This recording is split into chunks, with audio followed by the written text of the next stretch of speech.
নমস্কার, নবীন রিপোর্টার বাংলা সংবাদে আপনাদের স্বাগত। আপনাদের সাথে আমি সুবীর। সংবাদ শুরুতে দেখে নিন আজকের দিনের বিশেষ বিশেষ খবরের এক ঝলক। ঊনকোটি জেলা ভিত্তিক স্টপ ডায়রিয়া ক্যাম্পেইন বৃহস্পতিবার থেকে শুরু। কৃষকদের মধ্যে ভর্তুকিতে পাওয়ার টেলার বিতরণ গৌরনগর ব্লকের উদ্যোগে চারিদাছড়িতে অনুষ্ঠিত হল জিএমপির প্রথম অঞ্চল সম্মেলন বৃহস্পতিবার। সাহিত্য সম্রাট বঙ্কিমচন্দ্র চট্টোপাধ্যায়ের 187তম জন্মজয়ন্তী উদযাপন সাবরুমে। রাজধানীতে 5টি জায়গায় একযোগে অভিযান চালায় ট্রাফিক পুলিশ। ফের নলছড়ে নেগো মাফিয়ার দ্বারা প্রাণনাশের হুমকি পেলেন ঠিকাদার। নলছড়ের নিগো বাণিজ্যের রমরমা। আরও এক ঠিকাদারকে প্রাণনাশের হুমকি দেওয়ার অভিযোগ উঠল এক মণ্ডল নেতার বিরুদ্ধে। পুলিশের দ্বারস্থ হল হুমকি পাওয়া ঠিকাদার। এই মুহূর্তের বড় খবর, রাজ্যের নলছড় বিধানসভা কেন্দ্র এখন সংবাদ শিরোনামে। নিগো মাফিয়াকে কেন্দ্র করে দিন কয়েক আগে এক ঠিকাদারের বাড়িতে হামলা হুজ্জতের ঘটনায় রেশ কাটতে না কাটতেই নলছড়ে আরও এক ঠিকাদারের বাড়িতে হামলা এবং মোবাইলে প্রাণনাশের হুমকি দেওয়ার অভিযোগ উঠল এক মণ্ডল নেতার বিরুদ্ধে। ফোন করছিলেন না? আমি ঘরে আসলাম না, মোবাইল চার্জ বয়ে ওই দাদা ঘরে এই ঘরে কথা কইতে বলছি। চাইলেন আসলো। কোন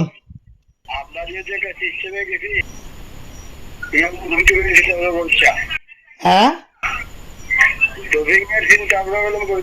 না, এটা কি সিস্টেম? আজকে আমার হয়ে দায়িত্ব দিছে এটা হ্যান্ডেল করার লেগে কত করছি না। আমার কাছে যেহেতু করে এই প্রস্তাব গুলো আইছে, কাজগুলো আমি সিস্টেম অনুসারে আমার নলচল মন্ডলের অফিসার আছে, আমার নলচল মন্ডলের কন্ট্রাক্টর আছে, আমি সিস্টেম অনুসারে সবাই কাজ দেখি। এই কাজে যদি আদার্স কেউ ডোফিং করে তখন আমি কাজে চিনতাম না।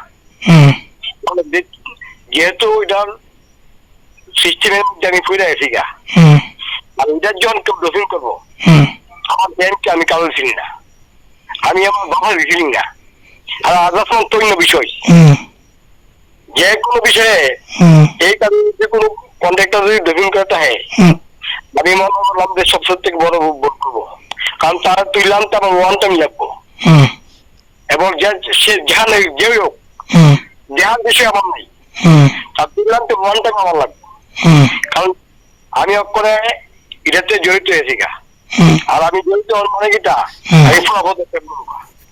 আমি কাল সাথে হবে যাবো। আচ্ছা, মুখ্যমন্ত্রী কালকে কিটা কইছে শুনি? তোমার বাড়ি দেখছো, তোমার বাড়ি আমরা গেলাম, তুমি কি আমরা মানুষ বুঝলে গণ্য করছো? কিরে মানুষ গণ্য করছি না? কি আর গণ্য করছো?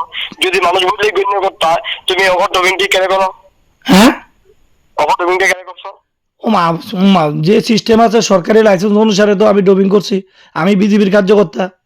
আমার কি শোনো, তোমার কি কইছি আমরা ডোবিং করতে বললা? মানে কোন জায়গাত কি লেখা আছে নি এই জায়গা তুমি ডোবিং করলে তোমার জিগাই দিব? হ্যাঁ, কোন জায়গাত সিস্টেম আছে নি, লেখা আছে নি বলে মোহন দাসের কাছে মন্ডলের সদস্য এবার জিগাই করতে হইব? তোমার কি কইছি যে আমি মন্ডলের সদস্য, তুমি আমার ডিঙায় ডোবিং করবা না? তুমি তো এই কথা কইতাছো। তোমার কাছে সিস্টেমে গেছি, গিয়ে তুমি সিস্টেমে যাও, প্রত্যেকে কাম পাইবে, কেউ কাম বাদ দিতে না। আমার নলছড় বিধানসভা কেন্দ্রে যতগুলো হ্যান্ডের সাথে সবাই আমি কান দিছি। তুমি তো সবাই জানো না, আমি ডোপিং কইরাম, ঠিক আছে? আমি ডোপিং কইরাম। তুমি যদি ফাললে ডোপিং করো, আমি যদি মোহন দাস ফাদি তোমার বাড়িতে উড়ে আনো। হ্যাঁ, তোমার পেলা খারাপ, তুমি আমার বাড়িতে উড়ে আনবা? তোমার যদি বাড়ি থেকে ফাদি তুমি উড়ে আনো, তুমি যদি ডোপিং করো। আচ্ছা ঠিক আছে, 100% ঠিক আছে। রাত্র 5:30 হবে। হ্যাঁ, আমি জানি যে ফোন করে কথা কইছি, তুমি রেকর্ডিং করছো, আমি সব জানি। তোমার রেকর্ডিং এর মালিকগুলি, তবে এটা তোমাকে চ্যালেঞ্জ করিল, তুমি ডোপিং করো। আর তোমার মন্তব্য হচ্ছে যে কেমনে কিটা করা লাগবো, বাদ ভাই আমি চিন্তা করবো। আমি মুখ্যমন্ত্রীর নিয়ম ফলো করিয়াম, মুখ্যমন্ত্রীর বাইরে নিয়ম ফলো করতাম না। পার্টি কি কইছে নি তুমি কাদের মধ্যে মানা করতে কেউ রে? তোমার কি কইছি যে তুমি ডোপিং করে তোমার কইছি? হ্যাঁ, হ্যাঁ, তুমি তো অক্ষণই কইতাছো আমার উড়ে এলে বাড়িতে। তুমি করো, তুমি তোমার মতো নাই করো। হ্যাঁ, আমি তো তোর পরিবর্তন করবো। ঠিক আছে, ঠিক আছে, চ্যালেঞ্জ তোমাকে। ঠিক আছে, ঠিক আছে, গুড নাইট। নেতা মোহন দাস নামের এই নেতা একই বিধানসভা কেন্দ্রের পোয়াংবাড়ি এলাকার ভারতীয় জনতা পার্টির কার্যকর্তা তথা ঠিকাদার প্রসেনজিৎ চৌধুরী নামের এক ঠিকাদারকে মোবাইলে প্রাণে নাশের হুমকি দেয়। প্রসেনজিৎ চৌধুরী নলছড় বিধানসভা কেন্দ্রের 2টি কাজের ড্রপিং করেছিল। সেই কারণে ওই মণ্ডল নেতা মোহন দাস গত 14ই জুন কয়েকজনকে সাথে নিয়ে প্রসেনজিৎ চৌধুরীর বাড়িতে কাজের ড্রপিং নিয়ে হুমকি দিয়ে আসে এবং মঙ্গলবার রাতে অর্থাৎ গতকাল রাতে ওই মণ্ডল নেতা প্রসেনজিৎ চৌধুরীকে ফোন করে প্রাণ নাশের হুমকি দেয় বলে অভিযোগ এনে মেলাঘর থানায় মামলা দায়ের হয়েছে। তিনি এবং তার পরিবার নিরাপত্তাহীনতায় ভুগছেন বলে পুলিশকে জানান। নলছড়ে একের পর এক ঘটনায় বৃদ্ধি পাওয়া নিয়ে উদ্বেগ বাড়ছে এলাকা জুড়ে। মেলাঘর থেকে নিজস্ব প্রতিনিধি রিপোর্ট, নবীন ত্রিপুরা। নমস্কার, আমার নাম প্রসেনজিৎ চৌধুরী, আমার বাড়ি পোয়াংবাড়ি। আমি একজন ভারতীয় জনতা পার্টির কার্যকর্তা। আমি গত কিছুদিন আগে মোহন দাস রাঙ্গামুড়া বাড়ি, ওর বাবার নাম ভরত দাস, কয়েকজন লোক নিয়ে আমার বাড়িতে গেছে 14 তারিখ 11টা থেকে 12টার মধ্যে। যাই আমারে কইছে যাতে আমি কোনো কাজে ড্রপিং না করি। তারপরে দিয়া আমি 2টা কাজে করছি পরে কইছে যদি করা পরে সামনে বেদা লইব। কালকে আবার 14 তারিখের পরে কালকে আবার আমারে রাত্র 9:30 থেকে 9:48 পর্যন্ত আমার মিস কল দিছে। আমি ফোনটা উঠাইছি না। তারপরে আমি বাইরে যেয়ে জামা কাপড় খুললে আমি আগরতলা গেছিলাম একটা অফিসের কাজে, টেন্ডার ড্রপিং করতাম। এবার জামা কাপড় খুললে আমি এরে কল ব্যাক করছি আরেকটা মোবাইল দিয়া, আরেকটা নাম্বারে লাগাইছি। লাগানোর পরে এরে যখন কথা কইছি আমি দাদা আপনি কিরে ফোন করছেন আমারে, তুমি নলছর কোনো কাজে ড্রপিং করবে না, যদি ড্রপিং করো আমি তোমার বাইতে উড়াই নিয়া তোমারে গুল্লি বেরিয়ে মাইরা লামু। হ্যাঁ, এই আন্ডা ফান্ডা নিগোসিয়েশন মাফিয়া তের জ্বালা তে আমার কম মাইরা লাগব। আমার বউ বাচ্চা সামনে আসতো, আমার মাইয়াটা ডরাইছে, মাইয়া নাবালক মাইয়া ডরাইছে, আমার বউ ডরাইছে, ওকে তোমারে কইছে মাইরা লাগব। তা আমি আজকে এই কথা শুনে আমার প্রাণের সংকট ভাববা আমার যদি মাইরালা, আমি আজকে থানার মধ্যে এই কাগজটা আমি একটু আগে আমি জমা দিয়েছি। আমার ভাইয়ের লোকের কথা কইছি, আমার ভাইয়ের লোকের কথা কওয়ানোর পরে আমার ভাই এই কাগজটা লেখা দিছে পরে আমি এই কাগজটা এখন থানার মধ্যে জমা করছি। থানা কইছে ইনকোয়ারি করে দেখবো, দেখে কাউকে আমার রিসিপ্ট দিব। আমি মুখ্যমন্ত্রী কদিন আগে আপনারা দেখছেন সোশ্যাল মিডিয়ার মধ্যে মুখ্যমন্ত্রী কি কইছে, যারা নিগু মাফিয়া কোনো কন্ট্রাক্টরের উপরে এমন অত্যাচার করবো তারা করাভাবে মুখ্যমন্ত্রী দেখবো। আমি মুখ্যমন্ত্রীর কাছে করজোর আবেদন, আজকে বিজেপি কইরে আজকে আমারে মারানোর লাগে আমার ধমকাইতেছে নিগু মাফিয়া, হ্যাঁ মন্ডলের সদস্য হ্যাঁ আমারে মেরে লাইব, আমার বাড়িতে নিয়ে উড়ে মেরে লাইব। আমি মোহন দাস কইতে আছি, আমি বাবার কথা আমি শুনি না, তোরা আমি উড়ে লাই দাঙ্গা বাড়িতে আমার চিনচুপ নি কেটা। তো এই আন্ডাল ফান্ডালের লাগিয়া আজ যে আমরা ফাটিটার বদনাম হোক, আমি মুখ্যমন্ত্রীর কাছে করা জোর পাবে অনুরোধ, আপনি এটা করা ভাবে দেখবেন। নমস্কার। দূষিত জল সরবরাহের ফলে রাজধানীর প্রতাপগড় এলাকার দেখা দিয়েছে জলপ্লাবিত রোগের প্রাদুর্ভাব। বৃহস্পতিবার প্রতাপগড় সফর করলেন প্রদেশ কংগ্রেসের সভাপতি, দাবি জানালেন পরিশ্রুত পানীয় জল সরবরাহের। সম্প্রতি রাজধানীর প্রতাপগড়ের বিভিন্ন এলাকায় জলবাহিত রোগের প্রাদুর্ভাব দেখা দিয়েছে। মূলত সরকারি জলের সাপ্লাইয়ে দূষিত জল সরবরাহ হওয়ায় জন্ডিসের মতো ঘাতক রোগে আক্রান্ত হচ্ছেন বহু মানুষ। ইতিমধ্যে স্বাস্থ্য দপ্তরের পক্ষ থেকে এলাকার খোঁজ খবর নেওয়া হচ্ছে। খবর পেয়ে বৃহস্পতিবার সংশ্লিষ্ট এলাকা পরিদর্শন করেন প্রদেশ কংগ্রেস সভাপতি আশিস কুমার সাহা। তিনি বলেন, পানীয় জলের সরবরাহের পাইপে লিকেজ থাকায় নালা নর্দমার জল সেই লিকেজের মাধ্যমে সরবরাহকৃত জলের পাইপে প্রবেশ করেছে। সেই জল পান করে বহু মানুষ অসুস্থ হয়েছে। তিনি ডিডব্লিউএস এর দৃষ্টি আকর্ষণ করে বললেন, দপ্তর যেন অবিলম্বে সমস্যার সমাধান করার চেষ্টা করে। পাশাপাশি তিনি নিজেকে দপ্তরের উচ্চপদস্থ কর্মকর্তাদের সাথে আলোচনা করবেন বলেও জানিয়েছেন। ব্যুরো রিপোর্ট, নবীন ত্রিপুরা। নেতাজি চৌমুনি থেকে শুরু করে মানে এটাকে বলে ওয়েস্টার্নের গলি, এর থেকে মাস্টারপাড়া অবধি এই সম্পূর্ণ এলাকায় গত বেশ কয়েকদিন ধরে প্রায় পক্ষকালের উপরে এখানে বিভিন্ন ওয়াটারবর্ন ডিজিজে এফেক্টেড হয়ে অনেকেই জন্ডিসে আক্রান্ত এবং বেশিরভাগ বাড়িতেই কথা বলে যেটা আমি জানতে পেরেছি, এই যে ডিডব্লিউএস থেকে যে নতুন ওয়াটার কানেকশানগুলি আসছে বিভিন্ন বাড়িতে তারা জল ব্যবহার করার পরিপ্রেক্ষিতে জন্ডিসে আক্রান্ত হচ্ছে এবং কর্তৃপক্ষকে বিভিন্ন সময়ে এ ব্যাপারে অভিহিত করা হচ্ছে। লিকেজ আছে, কিছুদিন আগে বৃষ্টির কারণে এই এরিয়াটাতে সাবমার্জ হয়েছে।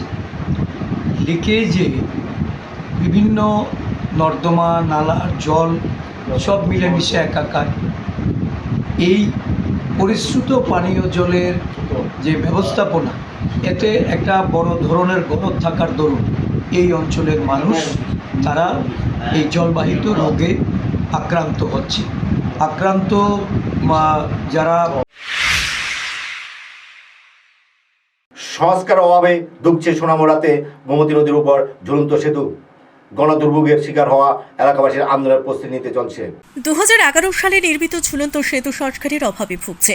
এটি সংস্কার করতে টেন্ডার ফুলেও কাজ হয় না সোনামুড়া গোমতী নদীর উপরে নির্মিত ঝুলন্ত সেতুর। অভিযোগ টাকা চলে যায় নেতাদের পকেটে। বৃহত্তর আন্দোলনের হুঁশিয়ারি স্থানীয়দের। বহু আন্দোলনের পর 2011 সালে তৎকালীন মুখ্যমন্ত্রী মানিক সরকারের হাত ধরে সোনামুড়া গোমতী নদীর উপর নির্মিত ঝুলন্ত সেতু উদ্বোধন হয়। নদীর দক্ষিণ অঞ্চলের কৃষক থেকে স্কুল পড়ুয়াদের জন্য ঝুলন্ত সেতু অনেক উপকার। প্রতিনিয়ত শত শত মানুষ চলাফেরা করে এই সেতু ধরে। বহুবার খবর প্রকাশ হয় বিহাল দশায়। প্রতিনিয়ত ছোট বড় দুর্ঘটনাও ঘটে। গতকালও সেতু স্টিলে পা আটকে আহত হয় এক ছাত্র। খবর প্রকাশের পর মহকুমা শাসকের তরফ থেকে গত বছর সেতুটি বিপজ্জনক বলে বন্ধ করে দেওয়া হয়, যদিও পরের দিন আবার চালু করা হয়েছে সেতুটি কোনো রকম সংস্কার ছাড়াই। তারপর দীর্ঘ 1 বছর কেটে গেলেও এখনও মরণ ফাঁদ রয়েছে সেতুটি, কিন্তু কোনো কারণ ছাড়াই সংস্কার নেই, দেখা নেই স্থানীয় বিধায়ক শ্যামল চক্রবর্তীরও। স্থানীয়রা হুঁশিয়ারি দিয়েছেন দীর্ঘ সংস্কার না হলে আন্দোলনে নামবেন তারা। সোনামুড়া থেকে নিজস্ব প্রতিনিধি রিপোর্ট, নবীন ত্রিপুরা। আজ থেকে অনেক বছর আগে বিগত বাম আমলে এই বহুত আন্দোলন এবং ত্যাগ তিতিক্ষার পরে আমাদের এই ব্রিজটা আমরা পেয়েছি। আপনারা জানেন যে আমরা আগে এইখানে নৌকা ছিল, আমরা নৌকার মাধ্যমে যাতায়াত করতাম, কিন্তু নৌকার মাধ্যমে 700 থেকে প্রায় 1000 খানেক ফ্যামিলি আমরা এই যাতায়াতের পথে আমাদের বিশেষ অবলম্বন ছিল। কিন্তু আমরা দেখতে পাচ্ছি যে প্রতিদিন যখন স্কুল ছুটি হতো নৌকা দিয়ে যাতায়াত করতে বা বিভিন্ন প্লাডের সময় যাতায়াত করতে প্রবলেম হচ্ছিল। তৎসময়ে আমরা আন্দোলন করি এবং আন্দোলনের মাধ্যমে আমাদের বাপদাদারা তখন আন্দোলন করেছিল। বহু আন্দোলন এবং বহুত লড়াইয়ের পরে আমরা এই ব্রিজটা আনতে পেরেছিলাম। কিন্তু দেখা যাচ্ছে যে এই ব্রিজটা যখন হলো তারপর থেকে এইখান দিয়ে যে যারা স্কুলের স্টুডেন্টরার জন্য খুব সহজ একটা রাস্তা হয়ে গেল, যারা শিশু থেকে শুরু করে মাঝারি বয়সের যারা ওইখানে ওই পারে যারা পড়াশোনা করতো এখন তারা টাউনে এসে পড়াশোনা করতে পারছে। বিশেষ একটা সুবিধা পাচ্ছে স্কুলে পড়াশোনার জন্য। হ্যাঁ, টাউনের সাথে যোগাযোগের আমাদের এখানে 700 থেকে 1000 খানেক ফ্যামিলির মূল যে রাস্তাটা, এই রাস্তাটা হলো আমাদের এই টানা ব্রিজ, ঝুলন্ত ব্রিজটা। তো সেই সুবাদে এখন বাচ্চাদের এখন পড়াশোনার একটা বিশেষ লাইন হয়েছে। ছেলে কচি কাচারা এখন টাউনে এসে পড়াশোনা করতে পারে। কিন্তু দেখা যাচ্ছে যে আমাদের এই ব্রিজটা প্রতি বছরই যখন ঈদ আসে বা এখন যখন একটা প্রোগ্রাম আসে বা একটা অনুষ্ঠান আসে তখনই দেখা যাচ্ছে যে তারা 2 পাশ দিয়ে বাঁশের ব্যারিকেড দিয়ে প্রশাসন থেকে মাইকিং করে দেওয়া হয় যে এই যে ঝুলন্ত ব্রিজ চলাচলের অযোগ্য, হ্যাঁ, যে কোনো মুহূর্তে দুর্ঘটনা ঘটতে পারে। কিন্তু কিছু সময় পরে 1-2 দিন গেলে পরে সেটা আবার বাস খুলে দেয় এবং মানুষ যাতায়াত সংস্কার ছাড়াই, একেবারে সংস্কার ছাড়াই যখন আবার খুলে দেয়। কিন্তু আমার প্রশাসনের কাছে প্রশ্ন, আমাদের রাজ্য সরকারের কাছে প্রশ্ন, আমাদের যত প্রশাসনিক লেভেলে যারা আছেন তাদের কাছে আমাদের প্রশ্ন হলো কেন প্রতিবারই এই কাজটা করা হয়, যে বারবারই যখন কোনো প্রোগ্রাম আসে বা কোনো অনুষ্ঠান আসে বা কোনো ঈদ আসে বা কোনো পুজো। রাজধানীর 5টি জায়গাতে বৃহস্পতিবার একযোগে স্পেশাল ড্রাইভ অভিযান চালালো ট্রাফিক পুলিশ। আটক করা হলো 26টি বাইক। রাজধানীতে ট্রাফিক পুলিশ বৃহস্পতিবার 5টি জায়গায় একযোগে স্পেশাল ড্রাইভ অভিযান চালায়। অভিযানে নেমে 635টি নন স্ট্যান্ডার্ড নম্বর প্লেট বাজেয়াপ্ত করে, 26টি বাইক সিজ করা হয়। পাশাপাশি শর্ট পারমিট অটোর বিরুদ্ধে ব্যবস্থা নেওয়া হয়েছে। বৃহস্পতিবার রাজধানীতে স্পেশাল অভিযানের নেতৃত্বে ছিলেন ট্রাফিক সুপার কান্ত জার্কেট। সম্প্রতি রাজধানী জুড়ে ব্যাপক যানজট পরিলক্ষিত হচ্ছে। মূলত একাংশ ট্রাফিক পুলিশ কেবলমাত্র ফাইন আদায়ে ব্যস্ত থাকায় তারা যানজট নিরসনে কোনো পদক্ষেপ নিচ্ছে না। কিছুদিন পর স্পেশাল ড্রাইভের নামে ট্রাফিক পুলিশের পক্ষ থেকে অভিযান চালানো হলেও রাজধানীর যানজটের মূল সমস্যা সমাধানে কোনো উদ্যোগ নেওয়া হচ্ছে না। এই অবস্থায় ফের একবার স্পেশাল ড্রাইভের নাটক মঞ্চস্থ করল ট্রাফিক দপ্তর। চলতি মাসের 9 তারিখ থেকে অভিযান শুরু হলেও তার কার্যকারিতা লক্ষ্য করা যায় বৃহস্পতিবার থেকে। আগরতলা থেকে নিজস্ব প্রতিনিধি রিपोर्ट नवीन त्रिपुरा।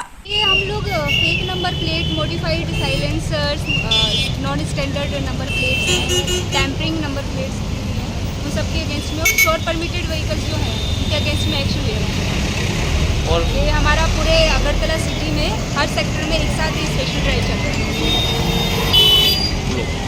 हाँ, आज तो बहुत हम लोगों ने व्हीकल डिटेन किया, लगभग 55 व्हीकल हमने डिटेन किया अब तक, और ये हमारा एक्शन अभी कंटिन्यू चलता रहेगा। जाम के रीजंस हम लोग पता लगा रहे हैं, जो शॉर्ट परमिटेड व्हीकल्स है उनके अगेंस्ट में हम लोग एक्शन ले रहे हैं। जो रोड्स, जो कंटेस्टेड रोड्स है वहाँ पे स्लो मूविंग व्हीकल्स का रेस्ट्रिक्शन हम लोगों ने उसकी किया है, और नो एंट्री और वन वे वाला जो उसको भी हम लोग आए वापस।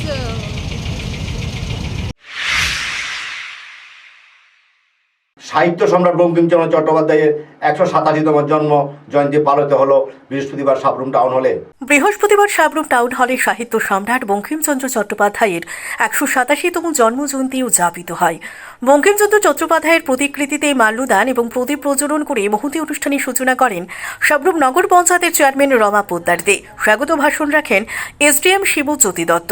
তিনি সাহিত্য সম্রাটের আনন্দমঠ পুস্তক কিভাবে ভারতীয়দের স্বাধীনতা সংগ্রামে নতুন জোয়ার এনেছিল, বিশেষ করে বন্দে মাতরম কিভাবে রাষ্ট্রীয় সঙ্গীত হিসেবে ভারতের সংবিধানে লিপিবদ্ধ হয়, বঙ্কিমচন্দ্র চট্টোপাধ্যায়ের সাহিত্য সৃষ্টি নিয়ে আলোচনা করেন কবি শান্তিপ্রিয় ভৌমিক এবং সহকারী অধ্যাপক সুজিত ঘোষ, বিশিষ্ট শিক্ষাবিদ রতন চক্রবর্তী সহ নানুরা। ব্যুরো রিপোর্ট নবীন ত্রিপুরা। প্রথম দুটো স্তবকে যে বর্ণনা দেওয়া হয়েছে তা অত্যন্ত কাব্যিক, যেমন সুজলাং সুফলাং অর্থাৎ সুন্দর জল ও ফলে পূর্ণ, মলয়জ শীতলাং অর্থাৎ মলয় পর্বতের শীতল বায়ুতে সমৃদ্ধ, এবং শস্য শ্যামলাং অর্থাৎ সবুজ ফসলে ভরপুর। এভাবে ভারতবর্ষের প্রাকৃতিক সৌন্দর্যের এক অপরূপ চিত্র এই কথাগুলোতে ফুটে উঠেছে।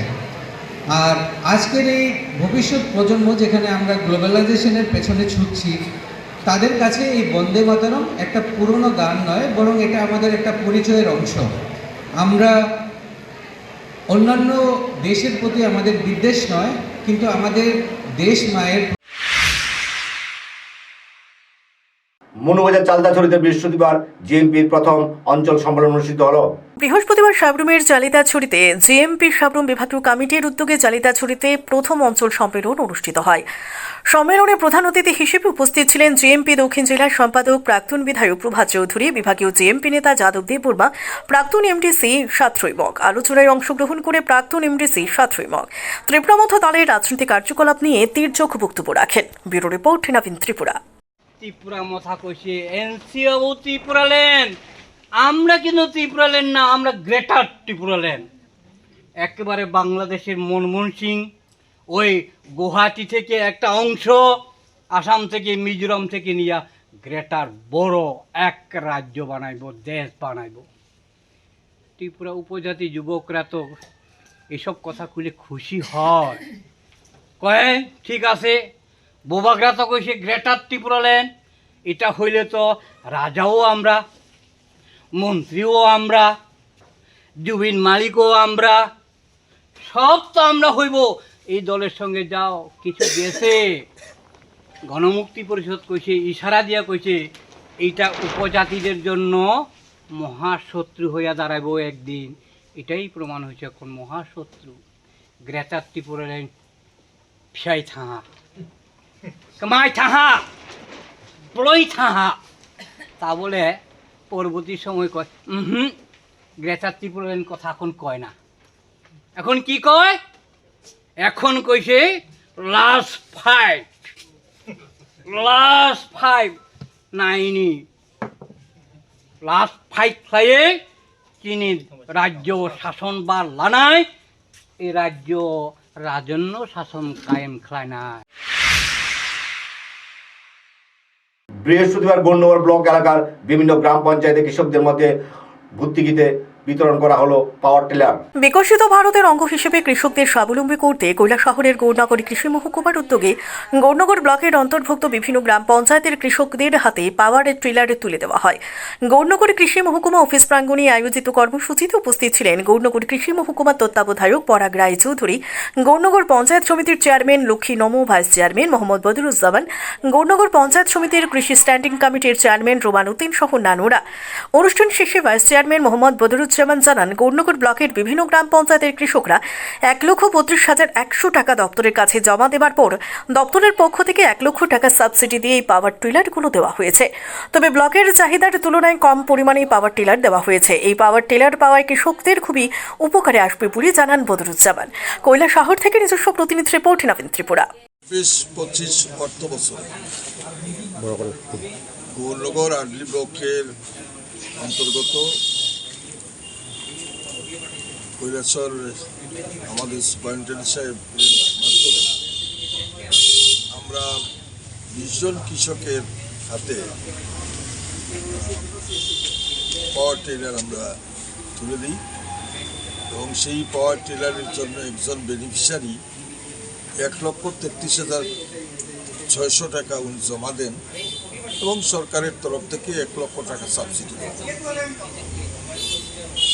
বিকশিত ভারত কৃষিক্ষেত্রে মানুষের যাতে অর্থনৈতিক দিক দিয়ে স্বাবলম্বন হন, কারণ এক সময় আমরা দেখেছি যে হাল চাষের মাধ্যমে কৃষিকার্য সম্পন্ন করা হতো, কিন্তু বর্তমানে এই আধুনিক যুগে হাল চাষের সংখ্যাটা কমে যাওয়ায় কারণ পাওয়ার টিলারের উপরে কৃষকরা অনেকটা নির্ভরশীল। যার জন্য গভর্নমেন্টের তরফ থেকে প্রতি বছর কৃষকদের কাছে এই ধরনের পাওয়ার টিলার তুলে দেওয়া হয়। জুলাইবাড়ি ঐতিহ্যবাহী রথযাত্রা উৎসবকে সফল করতে বৃহস্পতিবার অনুষ্ঠিত হল প্রস্তুতি বৈঠক। অন্যান্য বছরের মতো এবছরও জুলাইবাড়ি জগন্নাথ মন্দিরে অনুষ্ঠিত হবে ঐতিহ্যবাহী রথযাত্রা উৎসব। জুলাইবাড়ি ব্যবসায়ী সংঘ এবং উত্তর জুলাইবাড়ি পঞ্চায়েতের যৌথ উদ্যোগে এই রথযাত্রা উৎসব অনুষ্ঠিত হয়। বৃহস্পতিবার রথযাত্রা অনুষ্ঠানকে কেন্দ্র করে এক প্রস্তুতি বৈঠকের আয়োজন হয়। বৈঠক শেষে রথযাত্রা উৎসবের বিভিন্ন দিকগুলো পরিদর্শন করে বৈঠকে উপস্থিত অতিথিবৃন্দরা জুলাইবাড়ি রথযাত্রা উৎসবকে কেন্দ্র করে রাজ্যের বিভিন্ন প্রান্ত থেকে কাঠের বিভিন্ন সামগ্রী সহ অন্যান্য সামগ্রী নিয়ে হাজির হয়েছেন দোকানদাররা। এই রথযাত্রা উৎসবের 10,000-এর উপর লোকজনদের সমাগম হবে বলে আশা ব্যক্ত করেন মেলা আয়োজকরা। রথের দিন অর্থাৎ শুক্রবার সন্ধ্যা 6টায় রথ টানা হবে। রথযাত্রায় উপস্থিত থাকবেন মন্ত্রী শুক্লাচরণ নোয়াতিয়া সহ অন্যান্যরা। রথযাত্রা উৎসবের প্রস্তুতি বৈঠকে উপস্থিত ছিলেন জুলাইবাড়ি বিজেপি মণ্ডল সভাপতি সুজিত দত্ত, এগ্রি স্ট্যান্ডিং কমিটির প্রেসিডেন্ট জয়দেব দত্ত, উত্তর জুলাইবাড়ি গ্রাম পঞ্চায়েতের প্রধান গোপাল বৈদ্য, উপপ্রধান মিঠু সাহা, ব্যবসায়ী সমিতির সভাপতি গৌতম লোধ, সম্পাদক সুদীপ গোপ সহ অন্যান্যরা। শান্তিরবাজার থেকে নিজস্ব প্রতিনিধি রিপোর্ট, নবীন ত্রিপুরা। রথযাত্রা উৎসব আপনারা প্রত্যেক বছরের মতো এই বছর আমরা জুলাইবাড়ি বাজারে ব্যবসায়ী সংঘ এবং উত্তর জুলাইবাড়ি পঞ্চায়েতের যৌথ উদ্যোগে এবারে আমরা রথযাত্রা উৎসবে মিলিত হতে যাচ্ছি। এই রথযাত্রা উৎসবের ইতিমধ্যে আমরা আমাদের মণ্ডল সভাপতি এবং অন্যান্য নেতৃত্বরা আমাদের এই যে উৎসবের যে মেলার এরিয়াটা আমরা ঘুরে দেখলাম, প্রস্তুতি মোটামুটি তুঙ্গে রয়েছে আমাদের এবং অলরেডি সেখানে দেখা যাচ্ছে এখানে কাঠের বিভিন্ন জিনিসপত্র, কাঠ থেকে শুরু করে মিক্সি থেকে শুরু করে বিভিন্ন জিনিস আসা অলরেডি শুরু হয়ে গেছে এবং আমরা আগামীকাল যে রথযাত্রায় যে উৎসবে রথযাত্রার যে মেলা, এই মেলাতে আমাদের যে যারা ব্যবসায়ীরা এখনও আসেননি আমরা তাদের কাছে আবেদন রাখবো আপনারা আজকে সেখানে আসবেন এবং আপনাদের এখানে লাইটের ব্যবস্থা থেকে শুরু করে বিভিন্ন যে সকল ব্যবসার ক্ষেত্রে যে সকল কিছু দরকার আমরা উত্তর জুলাইবাড়ি পঞ্চায়েতের সহযোগিতার মাধ্যমে সব কিছু প্রস্তুত রয়েছে। আপনারা এখানে আসবেন এবং আমাদের মেলাতে অংশগ্রহণ করবেন এবং তার সাথে এই মেলাতে বিভিন্ন এলাকা থেকে যে যারা সাধারণ দর্শকরা এখানে উপস্থিত হন, আমরা এই যে উত্তর জুলাইবাড়ি পঞ্চায়েত এবং ব্যবসায়ী সংঘের পক্ষ থেকে আপনাদের কাছে আমাদের এখানে আমন্ত্রণ রাখছি। তার সাথে আজকের এই যে 59 জেলাভিত্তিক স্টপ ডায়রিয়া ক্যাম্পেইন শুরু হলো বৃহস্পতিবার। এই কর্মসূচি চলবে আগামী 31 জুলাই অবধি। ঊনকোটি জেলা স্বাস্থ্য ও পরিবার কল্যাণ সমিতির উদ্যোগে জেলা ভিত্তিক স্টপ ডায়রিয়া ক্যাম্পেইনের আনুষ্ঠানিক সূচনা হল বৃহস্পতিবার কৈলাসহরের ঊনকোটি কলাক্ষেত্রে।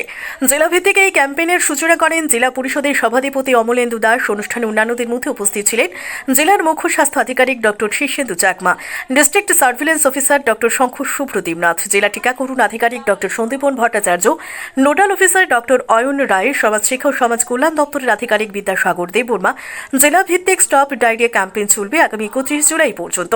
আশাকর্মী ও অঙ্গনারী কর্মীরা 2 মাস থেকে 5 বছর পর্যন্ত শিশুদের 2টি ওয়ারেস প্যাকেট এবং 14টি জিঙ্ক ট্যাবলেট দেবেন। আনুষ্ঠানিকভাবে 6টি বাচ্চাকে 2টি এবং আরএসএস প্যাকেট ও 14টি জিঙ্ক ট্যাবলেট দেওয়া হবে।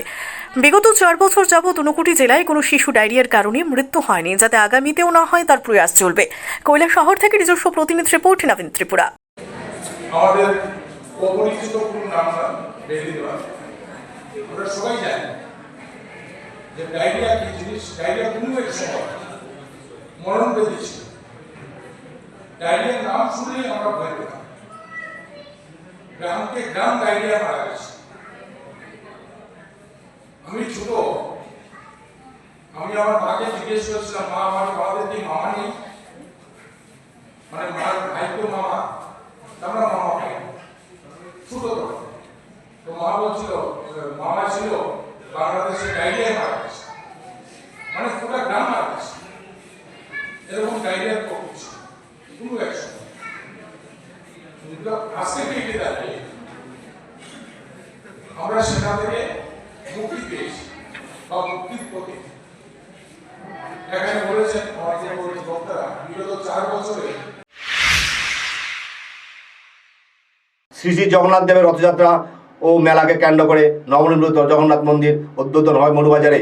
উপস্থিত ছিলেন বাইকোড়ার স্কুল মন্দিরের প্রধান পুরোহিত ও কার্তিক প্রভু। শ্রী শ্রী জগন্নাথ দেবের রথযাত্রা ও মেলাকে কেন্দ্র করে নবনির্মিত জগন্নাথ মন্দির উদ্বোধন। বৃহস্পতিবার বিকেল 5টা নাগাদ উক্ত মন্দির উদ্বোধন অনুষ্ঠানে উদ্বোধক হিসেবে ছিলেন বাইখোড়া ইস্কন মন্দিরের প্রধান পুরোহিত কার্তিক প্রভু। এছাড়া ছিলেন মনুবাজার গ্রামীণ হাসপাতালের এমওআইসি দেবজ্যোতি মজুমদার, মনুবাজার গ্রাম পঞ্চায়েতের প্রধান উপপ্রধান সহ অন্যান্য বিশিষ্ট ব্যক্তিবর্গরা। এই উদ্বোধনী মঞ্চে সভাপতির আসন অলঙ্কৃত করেন মনুবাজার ব্যবসায়ী সমিতির সভাপতি জন্টু ভৌমিক। ফিতা কেটে প্রদীপ প্রজ্বলনের মধ্য দিয়ে মন্দিরটি উদ্বোধন করেন কার্তিক প্রভু সহ উপস্থিত ওরা। মনুবাজারে জগন্নাথ মন্দিরটি বহু পুরনো এবং ঐতিহ্যবাহী। এই মন্দিরটিকে পাকা ঘর বানিয়ে নতুন রূপে সাজিয়ে তুলতে বিশেষ ভূমিকা গ্রহণ করেন মনুবাজার গ্রাম পঞ্চায়েত, মনুবাজার অটোরিকশা মজদুর সংঘ, মনুবাজার জিপ বাস চালক সংঘের কর্মীরা। এই মন্দিরকে কেন্দ্র করে রথযাত্রা উৎসব ও মেলা অনুষ্ঠিত হবে বলে জানা যায়। প্রথমে আপনাদের চ্যানেলের মাধ্যমে সমস্ত ত্রিপুরাবাসীকে আমাদের আশ্রম বাইকোড়া জগন্নাথ জিউ মন্দির ইস্কন পরিচালিত এবং মনুবাজার ব্যবসায়ী সমিতিরা যে মন্দির করেছেন তাদের পক্ষ থেকে রথযাত্রার অনেক অনেক শুভেচ্ছা। আপনাদের চ্যানেলকেও এটা দেখানোর জন্য ত্রিপুরাবাসী। অ্যাকচুয়ালি আমি জানতাম না এখানে একটা মন্দির আছে, পুরনো একটা মন্দির। এটা দীর্ঘদিনের জরাজীর্ণ অবস্থায় ছিল। এখন ব্যবসায়ীরা মিলে সবাই মিলে এটা নতুন একটা বিল্ডিং করেছে জগন্নাথের জন্য।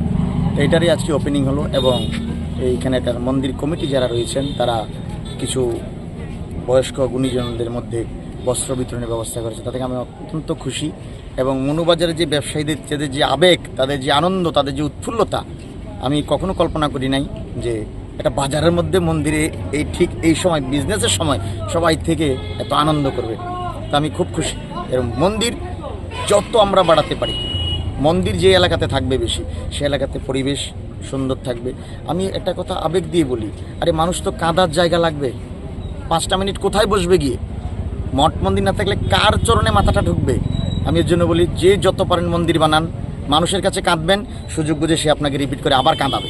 কিন্তু ভগবানের কাছে কাঁদুন, কাঁদার একটা জায়গা তৈরি করুন। প্রত্যেক এলাকায়, প্রত্যেকটা পাড়ায় একটা মন্দির তৈরি করুন, ভগবানের মন্দির তৈরি করুন।